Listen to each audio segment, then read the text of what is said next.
Thank you for staying with us. We go to the Eastern Cape now, where authorities want justice for matric learners that were raped this week while preparing for exams. The 5 learners was allegedly sexually assaulted by 2 armed men just outside Mthatha. Joining us is Tebogo Mashilompane from SaveSA. He's the communications director there. Tebogo, good to have you on the program despite these circumstances. Now, given this concerning development that we're reading about, what immediate measures should be taken to really ensure the safety and well-being of the affected students here? Yeah, our take is very simple. We need to have a Ministry of Education, Ministry of Children, that will deal with issues of children. So, but the immediate one is that we need to give this, need to prioritize these kids who have been raped, in a sense that we don't have to put pressure on them, because remember, these kids were studying for exams. And then sometimes we just do the hush-hush way. We say we're giving them counseling for 2 days, and then we say, let them go and write the exams. We don't want that. We are saying, give them space. If it comes to a push, let's focus on their portfolio mark if they cannot be able to write the exams. And then we give them marks from the portfolio exams, and then they don't have to write the exams because they've attended the whole year, and then they've got portfolio marks, unless if a learner says, no, I am ready to write. But if they are not ready to write the exams, let's give them another opportunity to say, you've got your portfolio marks, we'll have to use this one for you as a result for grade 12.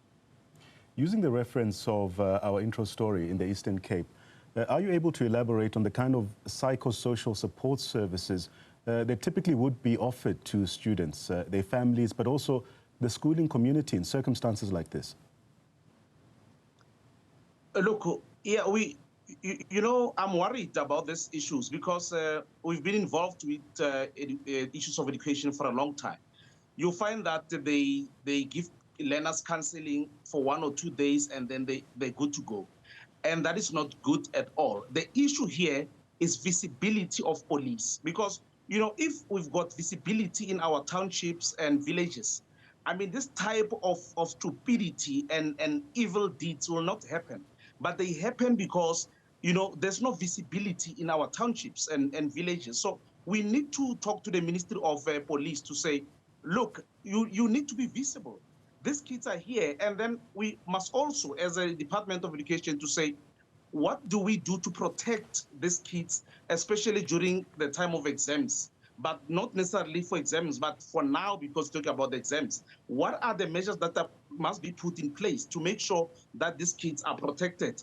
Because, what we've discovered is that people know most of the time in the villages who are the perpetrators, but because of fear of being victimized by criminals, they tend to stand away to say, hey, we don't want to be part of this, because we'll say, these are the people who are doing 1, 2, 3, and then after all, we are not protected as whistleblowers, and then we end up being killed also. So it is the situation where we need the Ministry of Police to be part of this. So the 2 ministries, Ministry of Education must be part of that, Ministry of Police must be part of that, so that we can come up with a way in which we can protect these particular children.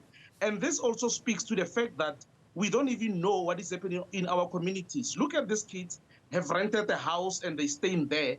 We are not concerned as community to say, but kids and then who are doing grade 12s, renting a house there, what is happening? So those are the things that we are failing as a society.